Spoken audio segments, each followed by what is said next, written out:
Ever since I was a small boy, I've been fascinated by stories of the Wild West. What now? Run it! Stories of cowboys, Indians, wagon trains, and the gold rush. But for me, those stories are inseparable from the landscapes in which they took place. The mountains, the deserts, and the Great Plains. In this series, I'll be discovering how the early pioneers conquered the mighty mountain ranges and the vast expanses of the Great Plains. How the homesteaders and cowboys overcame extreme temperatures, blizzards, and drought.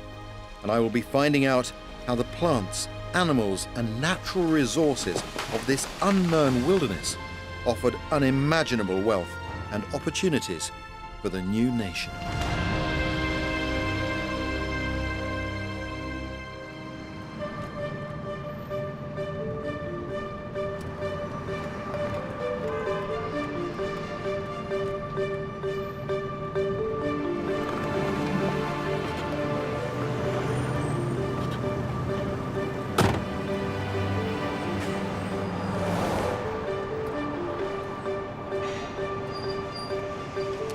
This is Washington, D.C. Now, I can't claim that this is my natural environment, but it is a very beautiful city. When you look around here, you see leafy, wide boulevards, neoclassical architecture. This is a capital city that oozes confidence. It was the nerve center, the command control of the western frontier as it swept across the continent in the 1800s. The very spirit of the Wild West was forged right here. In 1786, there were just 13 states in the Union, and most of the land out there to the west was still unmapped and virtually unexplored. Over the next 100 years, the population would be encouraged to press westward to colonize the yet untamed land.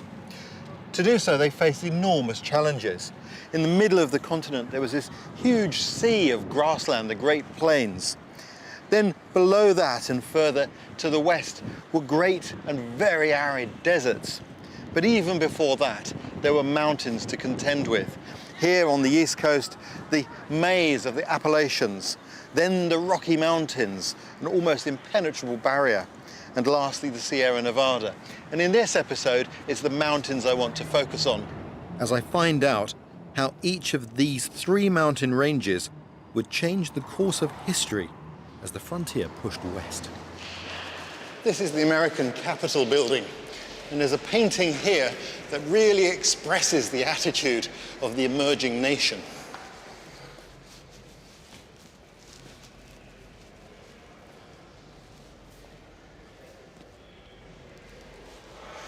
This is an incredible painting.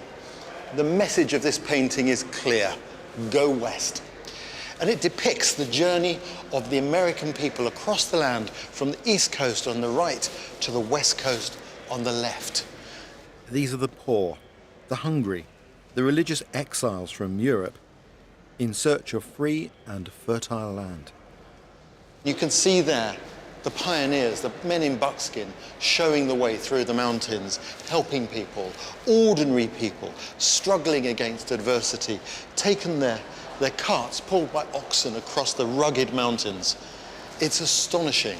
The message is clear: nothing's going to get in our way. These aren't people who believe they have a right to the land. They believe it's their manifest destiny. It says up here, whole of this boundless continent is ours.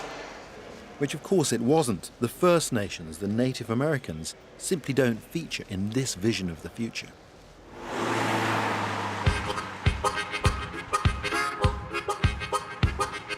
The early European settlers established a strip of colonies along the length of the east coast from Massachusetts in the north to Georgia in the south.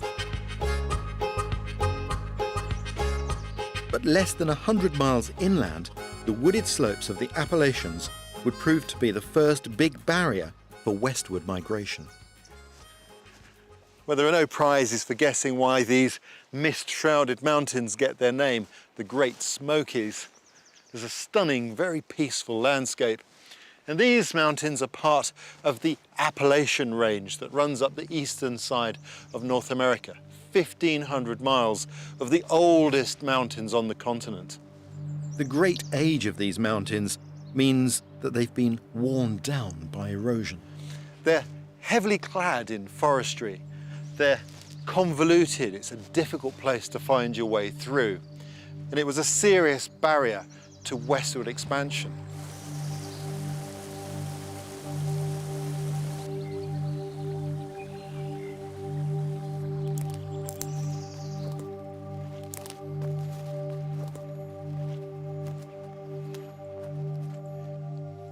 The forest's thick today, but it's hard to imagine that this has actually all been cut down and regrown since the early pioneers were here. But I'd love to have seen the forest that they encountered. We know that the trees were much bigger. There are incredible accounts of sycamores that were hollow and they could shelter 30 men, and spruce trees that were 20 feet around. It must have been staggering. With their big trees and crumpled and forested ridges, it's no wonder that the Appalachians kept the settlers pinned against the east coast. But their fertile slopes promised attractive farming land for burgeoning colonies, and soon the new arrivals started to move into the mountains. However, there was one fundamental problem. They were trespassing. This land was already occupied.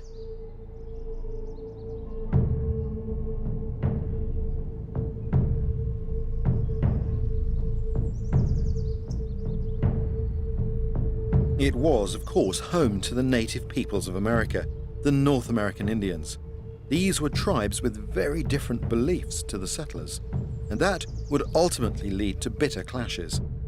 But one of the first tribes the pioneers encountered, the Cherokee, was remarkably welcoming. A few of their descendants still live in these mountains. One of them is tribal elder Davy Arch.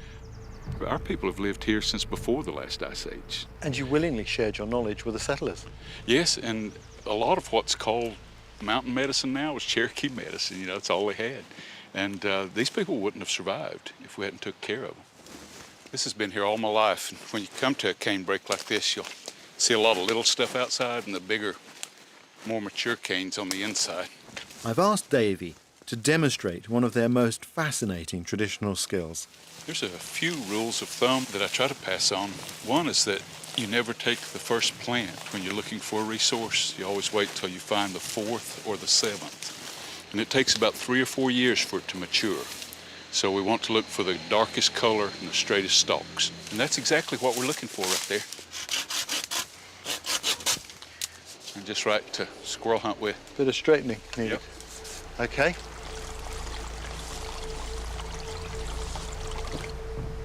Davy's going to teach me how to make a blowpipe. First, we need a fire to help work the cane.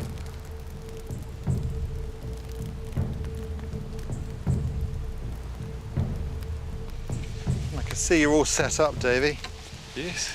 So, come on, tell me about the river cane, because that's got a lot of significance to you, hasn't it? I tell you, the river cane in the past for us was kind of like Walmart for people today. It provided us with all kinds of resources. We built our houses out of it, we ate the sprouts, we made our baskets and stuff that we used in everyday life, and it grew along the edge of every village. Well, I guess we better get on with it, because I'm really keen to see this in use. All right, well, the trick to straightening the cane is to heat it in the fire, and while it's hot, the inside fibers become flexible and you can bend it without breaking it. Right, well, let's see if I can, how I get on, because I have to be a bit careful.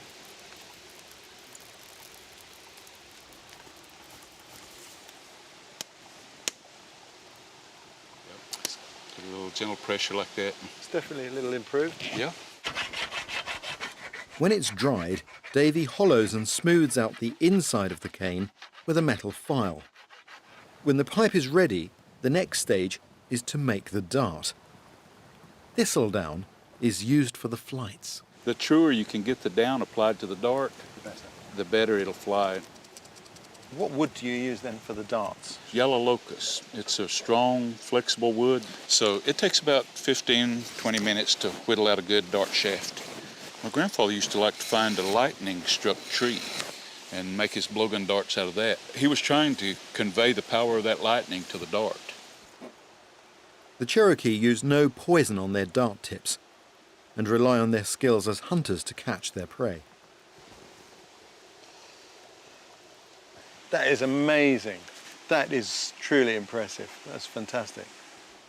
Applying the thistle to the dart shaft is a real art form. That is difficult. And there it is. Push the dart down into a piece of cane. Let's see if I can hit that target with it over there.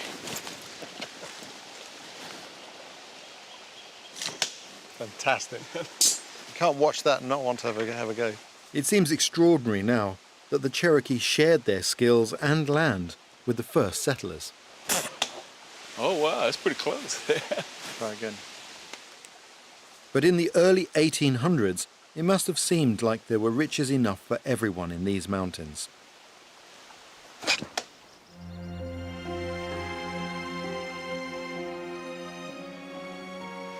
Well, last night, the heavens absolutely opened. There was lightning throughout the sky. And the result, the woods today are a humid and very sticky place. But I love it because it's that moisture that makes this forest grow. And places like this make me feel as though I'm coming alive. It's so rich in here. It's astonishing. But to the early pioneers who came here, this was a fairly dark and foreboding wilderness. Without science to explain the mysteries they were encountering, they turned to the obvious source of reference, the scriptures. What was home to the Cherokee was an alien and scary land for the settlers. Their trepidation is clear from the names they gave places: Blood Mountain, Devil's Creek Gap, Abrams Falls.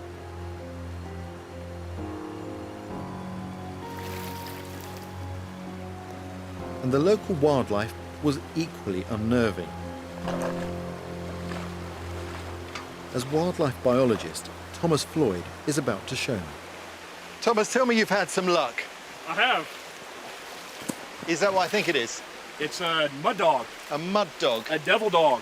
Is that a hellbender? It is a hellbender. They've got some horrible names, haven't they? A snout otter even. God, let's have a look. That's incredible. Wow. This is an animal that I never thought I would see in my lifetime because it's really rare, isn't it? It is incredibly rare. It requires clear, clean flowing waters. Human activity has introduced a lot of soil and a lot of streams. So it's losing its habitat. It's losing its habitat. Tell me how it lives. It's a salamander, but it is completely aquatic. It lives its entire life in streams that are cool, fast flowing. Yeah, it's a predator, is that right? That's right. It will take on about anything it can fit in its mouth. And when people first saw this, what did they think about it? Well, they thought it was hideous because it lived under rocks in the streams. They thought maybe it was clawing its way back to hell. Hence the name. Hence the name. I find it difficult to understand the mindset that saw this harmless little creature as the work of the devil. So you're measuring the width of the tail. Is that a sign of health? That's a sign of health. I think they're quite charming, really, aren't they? They really don't deserve all the nasty names they've been given. Let's get her back home. Europeans would never have seen creatures like this, and to the waves of religious exiles landing on these shores, the Puritans, the Catholics, the Baptists, and the Mormons, the scriptures coloured their entire view of this land.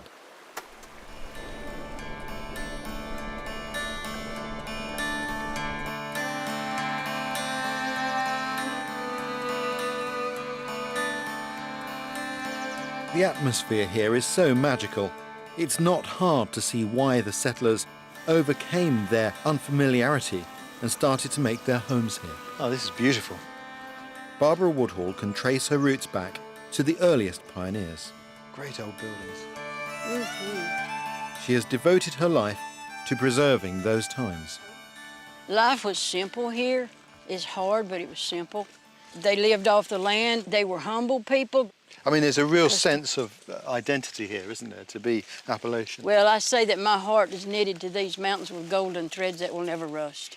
It's a beautiful place, that's for sure. You get to see the mountains change different colors, and every season, every turn has a new surprise or a new blessing. Well, when the settlers came here, it must have been a bit mysterious for them. And it's, you know, as you come further south, there are more plants. Yes. Strange things here. Yes, they were. Thankfully, the Cherokee Indians were here, and they had a grand knowledge of herbs and stuff, and they taught the settlers. They had a wonderful relationship between the Cherokee and the white settlers.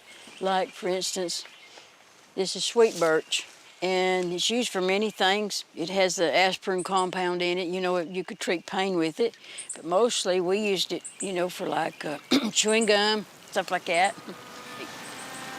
Shall we find some shelter in one of the buildings? We might melt.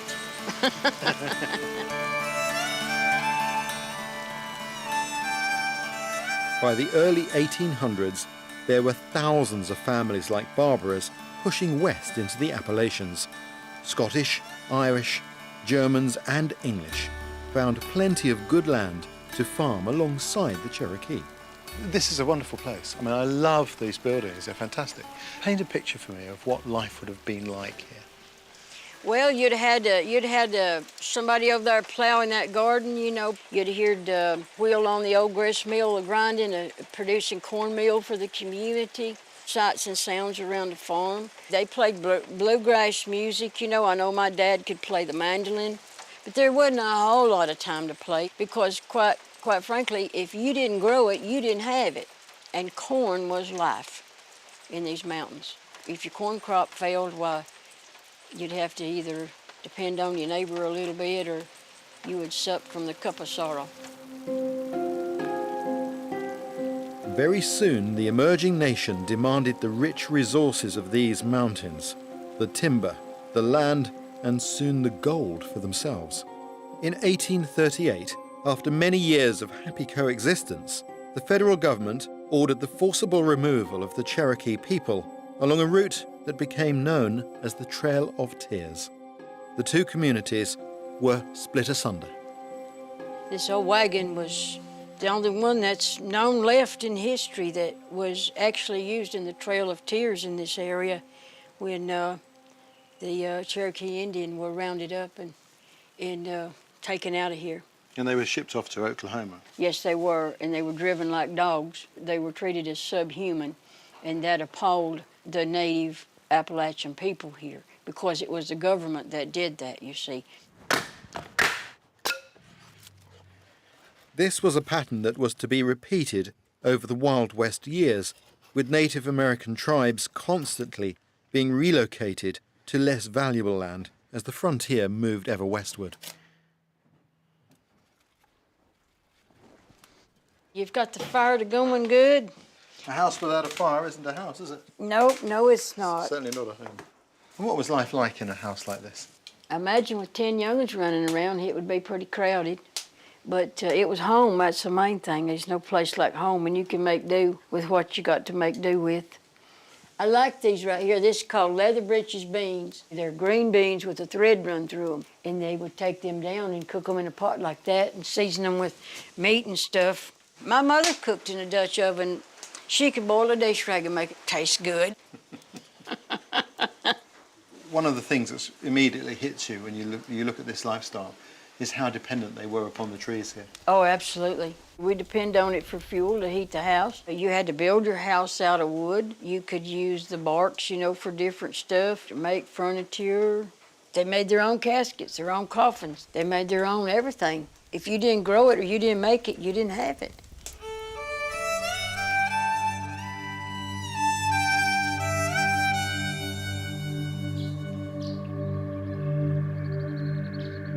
Wood was abundant in the 19th century. It is said that each settler family cut down 1 whole acre of wood a year just for their own needs. But of course, this timber, it had a much more significant role to play in the history of the United States, because it was wood that would be used to build the carts, the wagon wheels, and the railway sleepers that would drive the population across the continent. Joe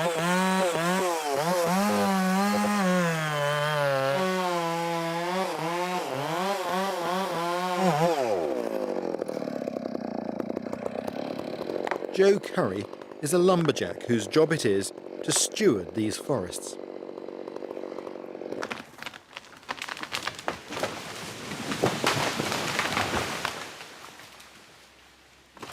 Ta-da! What have you cut down? Was that a pine to start with? We had a white pine Yeah. and a chestnut oak. That's interesting. That's not a tree I know. God, I can smell the tannin though. Yeah, Sweet. What species do you have here? we have northern red oak and tulip poplar, and some higher end species like hard maple and cherry, soft maple and cucumber magnolia and basswood. I mean, coming from Europe, I'm astonished at the range of species that you have here. Oh, and that's just the beginning of it. This is what the most biodiverse temperate forest in the world. So in the early days when people first came here, it must have seemed like a bonanza, all these incredible species and so many of them. Especially coming from, majority of the settlers at the time coming from Europe, where the forests had been largely used or overused or had been already placed into some sort of intensive management. To come into a native forest environment must have been radically different.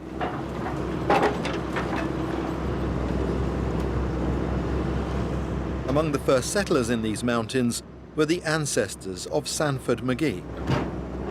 Sanford, tell me about your family history. Well, my folks came over the mountains down through, from Virginia down through East Tennessee when this was all complete wilderness. They moved there in 1806 and were on the same piece of land and living there all the way through to the 1920s. That's when my father was born in the same house where my grandmother and great-grandfather was born. I have some photographs, actually, from my grandparents' collection.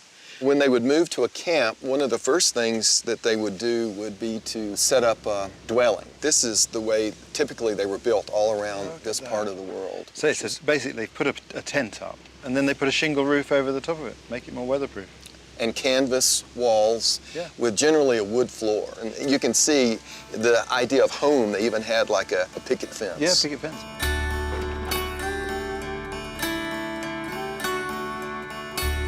These logging camps were temporary. They would move in, cut down the timber, and then move on. Timber had to be hauled by men and oxen or floated down rivers. It was hard work. This was the way all the trees were cut with a crosscut saw, like this. And this was a cant hook. This would hook into the back of the log, and I would just roll it once it hooked in. What we saw today with that was the way it's done. Yeah. You can imagine how long it would take to move that many logs to the mill. The lumber industry expanded rapidly as Americans logged their way across the country. By 1900, over 40% of the standing American forest first encountered by the colonists had been chopped down. It's a shocking figure, but in the days before coal and oil, the forests provided the nation's only fuel and its chief building material. Wood was literally driving the nation west. Around 1810, just as the settlers and religious revivalists were exploring the Appalachian Mountains in the east, over 2,000 miles away to the west, a very different kind of pioneer was making important inroads into another mountain range.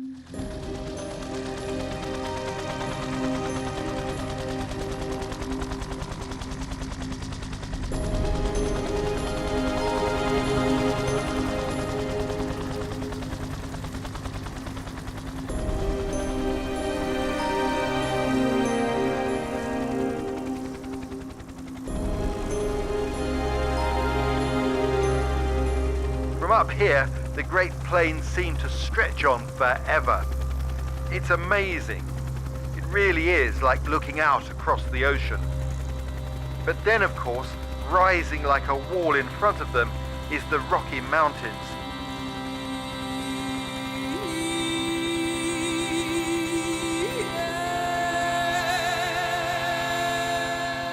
They're only young mountains, 80 million years old. And you can see that when you look at them, because they've got these really sharp edges in complete contrast to the weathered domes of the Appalachians.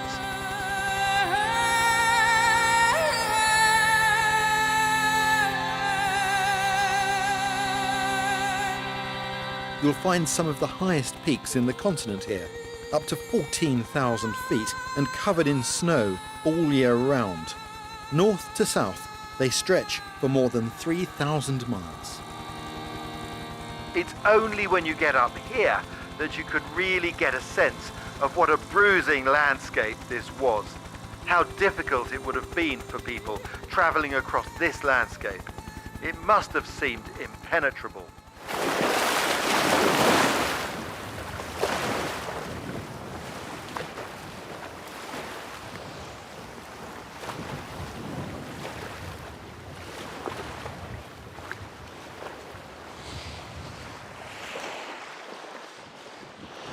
It's a very spiritual place to visit.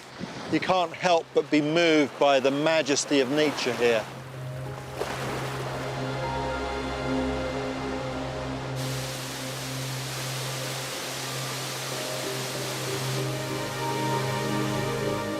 Glaciers and rivers have shaped the range through its history. You can really see the power of the water at work here in an erosive sense as it's carving this river ever deeper into the landscape.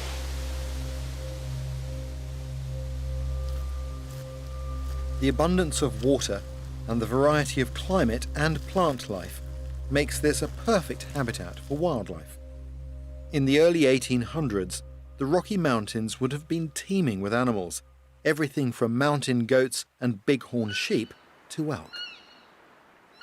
Further north in the Canadian Rockies, the fur trade was booming, and a trickle of enterprising fur trappers, known as the mountain men, started making their way south along the mountain range in pursuit of the animals that live there.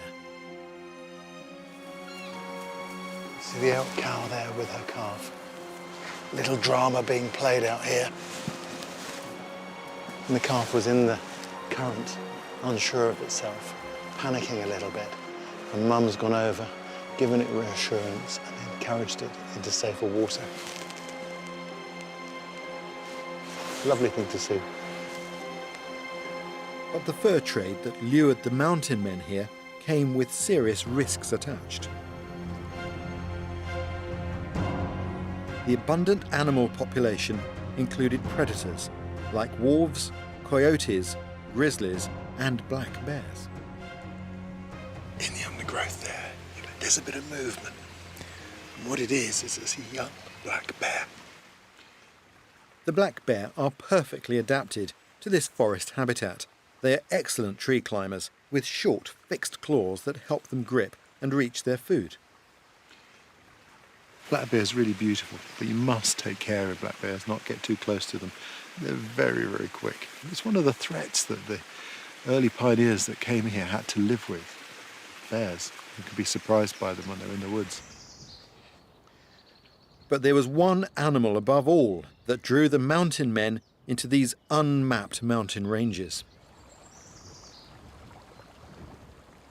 I can see some fresh sign here going down into the water. So something has gone down here and come back. And it's the beaver. And you can see here this branch has been dragged up here by beavers. Now, beavers have got these incredible teeth that enable them to fell trees. What they're collecting, they like willow, they like aspen, because it's their food. This is the kind of thing they eat, the twigs here and the bark on them. And they also use the wood to construct their lodges. When the mountain men first arrived in the Rockies, beaver were to be found in great abundance. The beaver was to play a pivotal role in the exploration of the North American continent. Here in the USA, beavers were the driving force for the exploration westward. That's what brought the mountain men into this land. They came here to make money, and what they were after was this. This is what it was all about. That is a beaver pelt. So what was all the fuss about? What was special about the beaver's fur? Actually, what they were interested in was these short hairs underneath, the insulating hairs. What the hairs were being used for was to make felt. When they were put together in the felting process, they made for a very stiff felt, which powered the fashion trend for tall hats. The more important you were, the bigger the hat you wore. It's astonishing to think that it was a fashion trend that would drive the exploration of a whole continent. By 1840, about 3,000 mountain men had travelled to the Rocky Mountains to trap the beaver and other wild animals that lived here. Some joined fur companies and were organised into military-style regiments, trapping animals in return for a salary.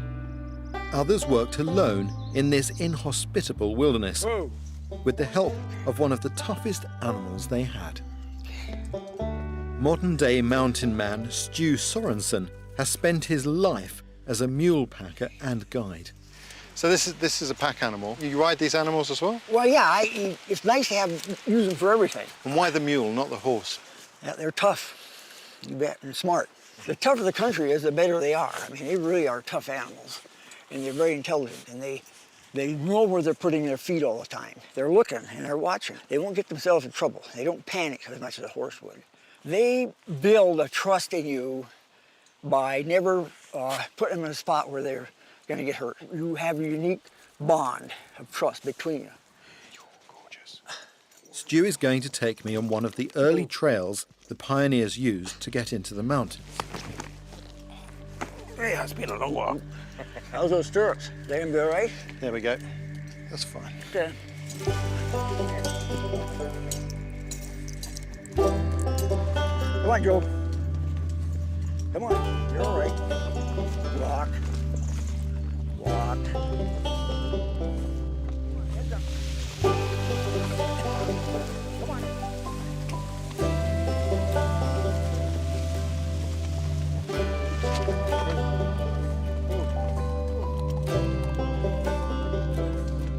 Hundreds of miles from any town or homestead, the mountain men needed to carry absolutely everything with them. Knives, pots and pans, coffee, salt and tobacco, and of course, hopefully dozens of beaver pelts.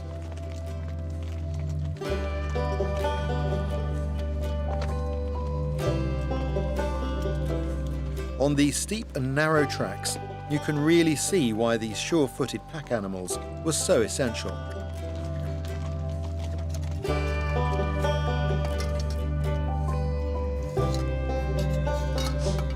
This is aspen, inner bark off aspen tree. Here, Stu. Oh, thanks. It's going good. Now, Stu, you've really lived the old mule packing life, haven't you? For many, many years. I made a living in the mountains, guiding, packing, scouting, fishing trips, you know, just because I like being there. When I go back in the wilderness, it's just like that. It hasn't changed back there. Yeah. You can still live the same way, take care of the land, leave no trace, just move through like a shadow and enjoy, soak it up. It really did take special people to pioneer the routes into this country. A pretty dangerous life. Yeah, it was. What were the risks that they faced when they came in here? Well, drowning was a big one. Pneumonia, infection, Indians. And when, of course, when they were coming into this country, they were following Indian trails. Yeah. But what about the predators they had to face here? Grizzly bears are always a problem. It was dang tough. They say the most mountain men only lasted a few years. Either they died, got killed, or gave it up. It was a miracle they survived it all. I mean, with the conditions they lived under, it was incredible. I think Hollywood creates quite a lot of myths about the mountain men. Hollywood portrays these people who were running away from society. My impression is something different. I think they were businessmen. They were looking to make money on the furs of the beaver. Is that right? That's correct. Yeah. And there was, you know, if they stayed home, farming was about it, you know, and it was just barely get enough to survive. And there was a chance, and especially if you hired on with a company, they supplied everything, and you just went out there and you trapped and you came back with money. That was the theory. You know, they'd come into the country, trap, and mostly on the way back you got robbed by the Indians. Well, yeah, that happened a lot, yeah. You had to watch your back trail all the time. It was a dangerous business. Oh, yeah, and you couldn't build a fire in the daytime because they'd see your smoke. You only had to build a fire at night. So you really had to understand the Indians. You had to think like they did. But the mountain men would soon be forced to find a different way to survive. So you had this period of, say, 40 years when the beaver were very heavily exploited, and then the trade came to an end because the fashion in Europe changed. Yeah. When this period of fur trapping ended, what did the mountain men do then for a living? A lot of them looked for jobs in the wilderness. They became guides for wagon trains and scouts. And this was a really difficult place to find your way through. Oh, yeah, crossing the mountains was tough. And how important would you say their role was in American history? I think it was very important. It opened up the West for the settlers.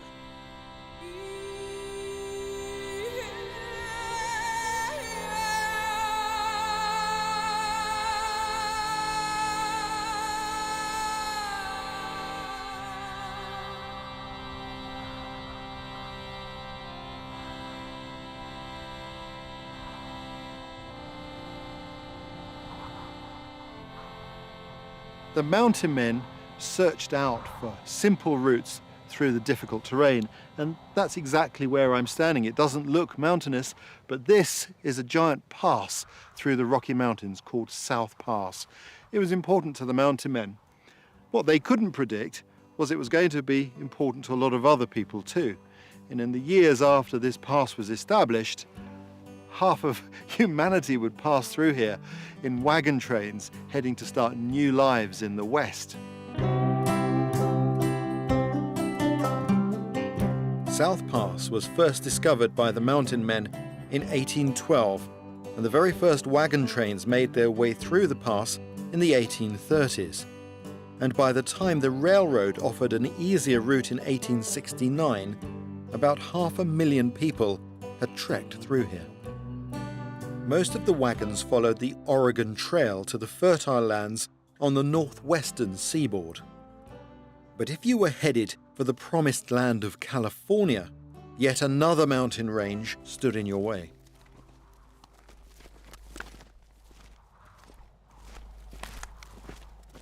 These are the Sierra Nevada, 500 snow-capped peaks with extremely steep eastern flanks, especially dangerous in winter. It's the last barrier before the promised land, 100 miles that way, the wonderful farming land of California. What made these mountains dangerous was the time of year that the wagons got here. Late in the summer, just before winter. If you didn't get through these mountains before the winter snows, there was a good chance you wouldn't be getting through at all.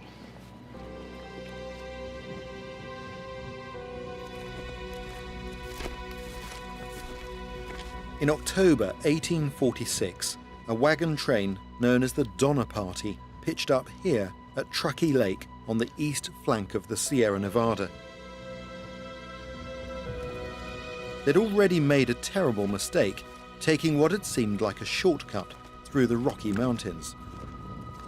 That led to an uncharted and arduous trip across the high plateau desert to get to the Sierra Nevada. It delayed them by a whole month, and by the time they arrived here, exhausted, one of the worst winters in history was just beginning. They had no choice but to make camp. This would be the beginning of one of the most terrible and famous survival stories in American history.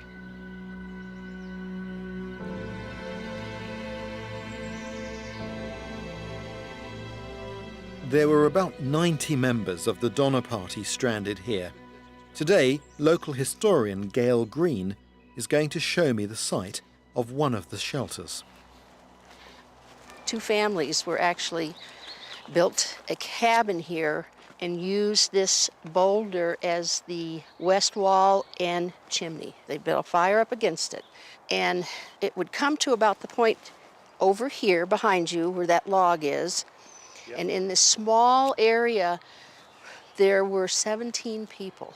17 people in a shelter using that as one wall? Yes. What did they use for the roof? Do we have any idea? The roof, we think, was the canvas. and also the pine branches. Canvas from their wagon. Yes, and I think it was a makeshift cabin because I think their whole mindset was after all they went through to get to this point, they were going to make it over the Sierras. And unfortunately, that didn't happen.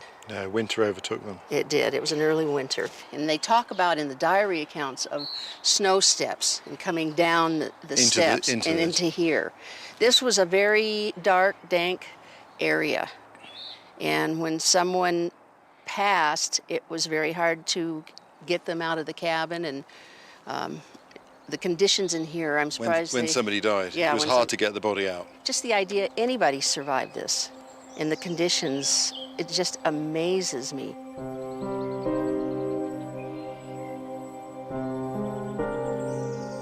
The winter of 1846 was particularly harsh, trapping the families inside their cramped and filthy cabins for days at a time. Their supplies were exhausted, and when they did make it out to search for firewood, there were 10-foot snowdrifts to contend with. Gail, this tree tells a story to me. It's cut at this height, as you know, Yes. because the snow level was really high that year. So they were standing on the snow and they cut this tree down. Now, they would have known by then that burning pine is good because it burns slowly, it gives a lot of heat, and it doesn't give lots of acrid smoke. Really good for firelighting. And they needed that, especially in the conditions they were getting in, being so weak. It's a bit spooky, really, to be stood here next to this, knowing that this was, a desperate survival situation. Yes.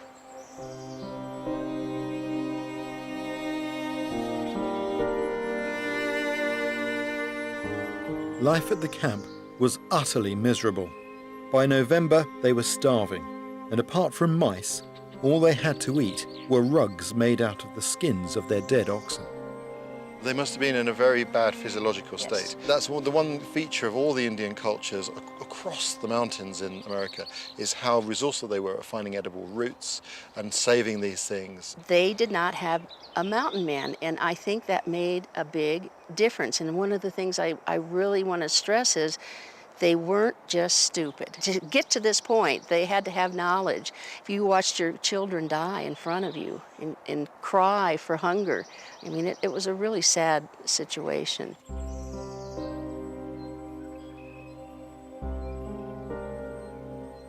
The families built their shelters a little distance away from each other, but they were talking to each other, and we know that from this particular diary extract. This was written by Patrick Breen, who was staying in a shelter a few hundred meters over in that direction, but it relates directly to events taking place here.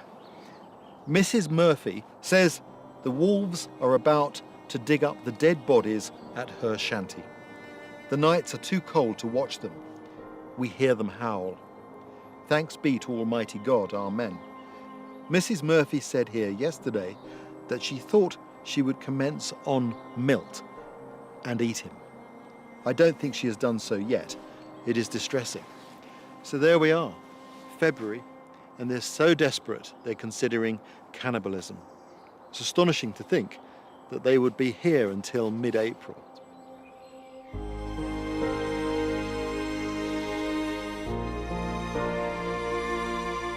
Although never freely admitted, survivors' accounts of cannibalism at Truckee Lake were telegraphed across the continent to a horrified population. It's tremendously important to remember that the Donner Party wasn't an expedition.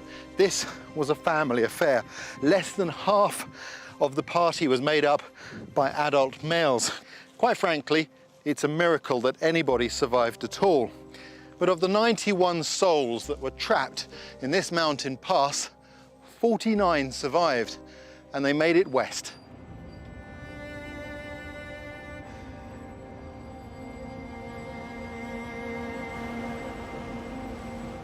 It was 1847 when the survivors of the disastrous Donner Party finally limped into California. You'd have thought that news of that tragedy would put the brakes on western migration. But less than a year later, a discovery was made in the Sierra Nevada that was to trigger the biggest migration in the history of the continent: gold. Out of all the magnets to migration, Gold was to prove the most powerful. In 1849, 90,000 men flooded into California to make their fortune. They became known as the 49ers.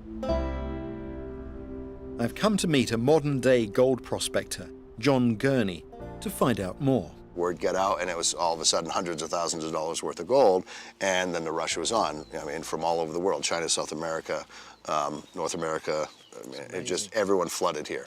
What sort of people were these miners? Everybody and anybody. I mean, you had basically slave labor from China. If they didn't do their job, they got sent back in shame. You had bakers, farmers, businessmen, sailors. A lot of them came up and they made their own shovels, or they used just hands. They didn't have a truck to drive up. A lot of them either walked or used donkeys or horses. And was the work of a miner dangerous? Well, people died of dysentery. They died of scurvy. There was no citrus here. There wasn't much for health care. If you worked in the water, your feet turned, gangrene, and guess what? There was no one to take care of that. Do you have any idea of their day-to-day life? Back then, there wasn't a lot of food around, and food was expensive. They had, for an example, they had an egg scale, okay? The amount that egg weighed, you had to pay that much in gold. So if you had a 1 ounce egg, it was 1 ounce of gold for that one egg. So they had to continually work to be able to eat, or to meet their goal of going back home and buying a piece of land, or having a bakery, or having whatever they were gonna do. How many of them made it big? Not many. I mean, you're struggling to survive every day. You're fighting off rattlesnakes, you're fighting off Native Americans, you're fighting off people trying to steal your gold, you're fighting off starvation, disease. I mean, every day was a battle. You didn't have a house, you had a tent, if you were lucky. You had to cut trees and make your own place, and then when that gold ran out, guess what? You have to go somewhere else. And it may not be a mile down the road, it may be a week's travel, a month's travel. Hell, someone went to Oregon, someone to Alaska.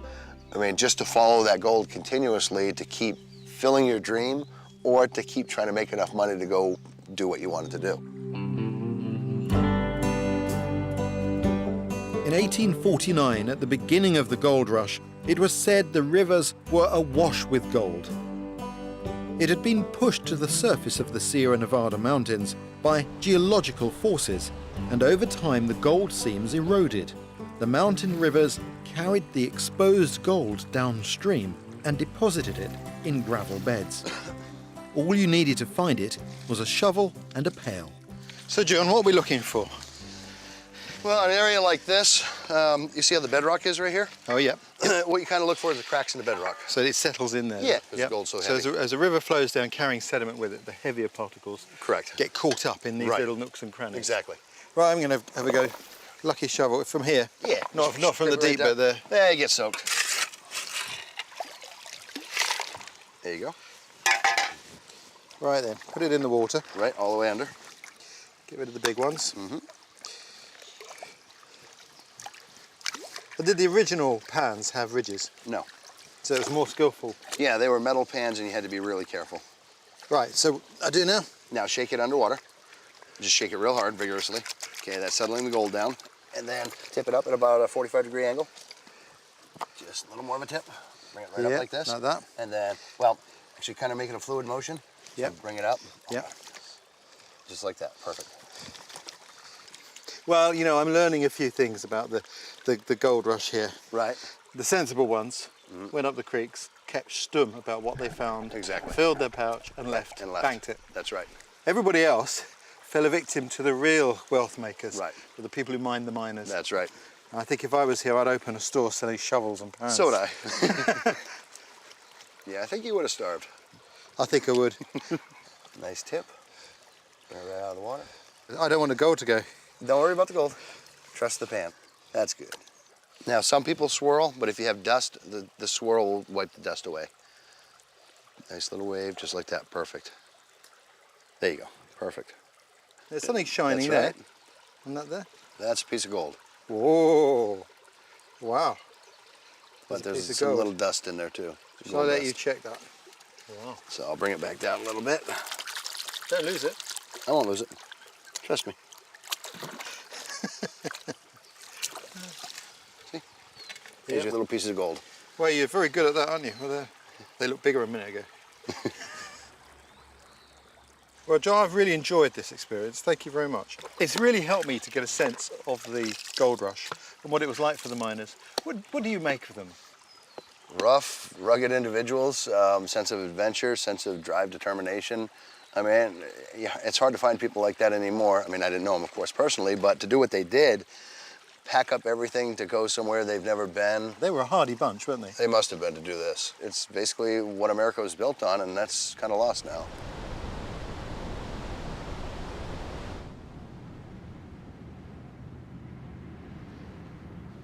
I find it really fascinating that yet again, behind the great American narrative of get rich quick, lies another story of poverty and hard slog for the masses. One of the many miners who left as poor as he arrived was a man called Horace Snow. He recorded his experiences in letters home to a friend. Paper was in such short supply that the miners used to write their letters one way and then turn them sideways and cram more words onto the same page. The letter I've copied down here is actually from the gold years, and it makes for interesting reading. Murders are so common here that the people hardly inquire them unless they happen to know one of the parties. There have been 12 murders within 15 miles of this place. It is just so all over California. Everybody carries a revolver by his side. If a person is irritable or flash and gets insulted, the first thing he does is to draw his revolver and either shoot the man through or knock him down. He doesn't stop to reason and let his better judgment dictate, but gives way to the first impulse. It gives some idea of just how wild a frontier that was.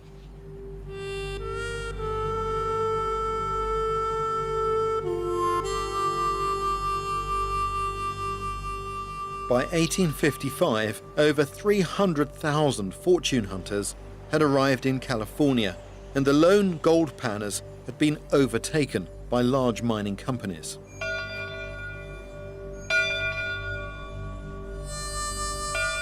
Gold and other precious metals were being mined right across the high desert mountains, and boom towns appeared overnight in the most unforgiving of landscapes. I'm standing at about 8,000 feet above sea level. The hills here experience winds that can gust to 100 miles an hour. There are no trees, and in the winter the valleys here simply choke up with snow. So this would seem to be an unlikely place to build a town, but there is a town here. This is the town of Bodie. And for a period of just 4 years, this town really boomed. What drew people here was gold fever.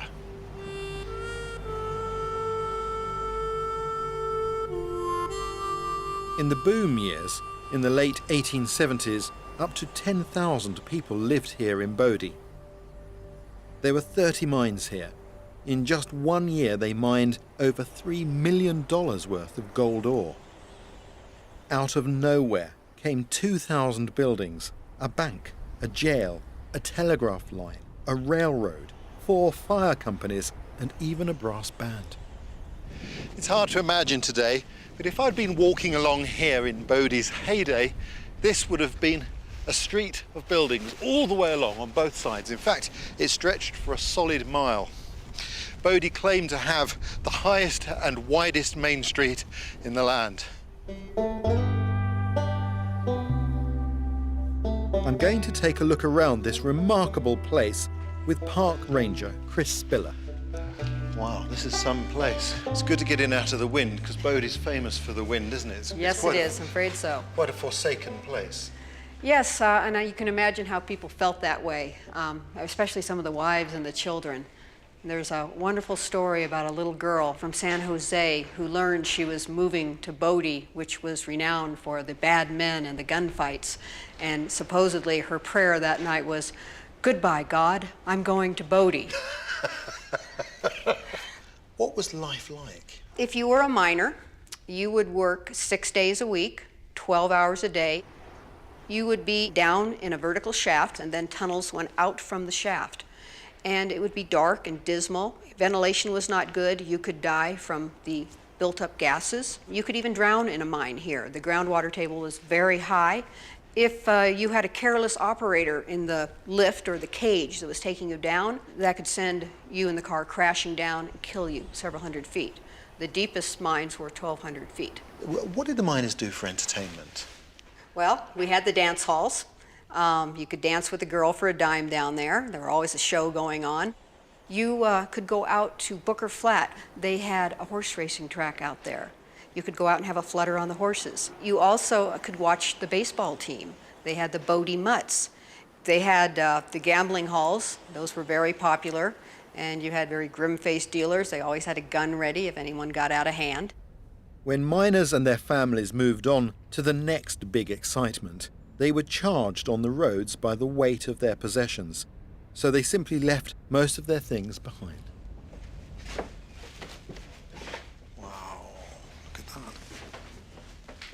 Goodness me. The mattresses are still on the beds. Even a pair of women's drawers lying on top there. But there were beds in Bodie that saw a different sort of action, weren't there?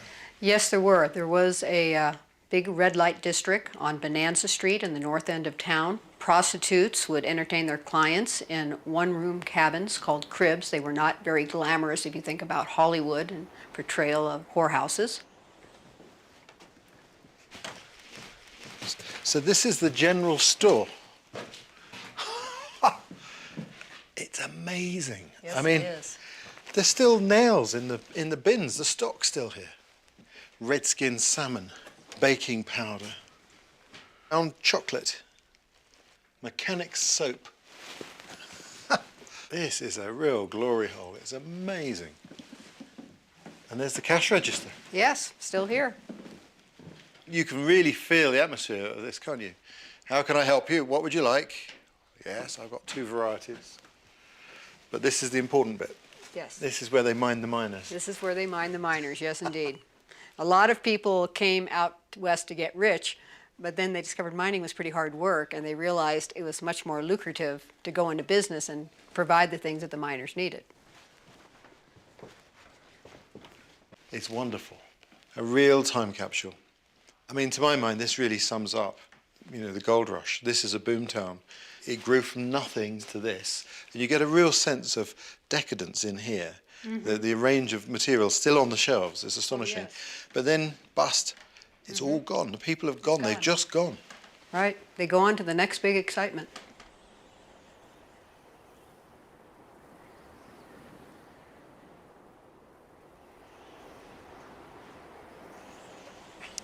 Like so many parts of the story of the Wild West, the story of the mountains is one of great change.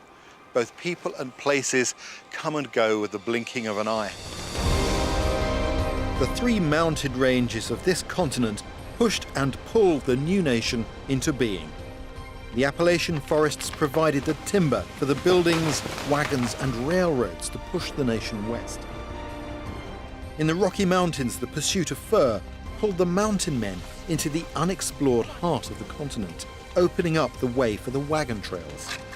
The gold of the Sierra Nevada pulled thousands of migrants west and gave the young Americans the money they needed to build their cities and industries.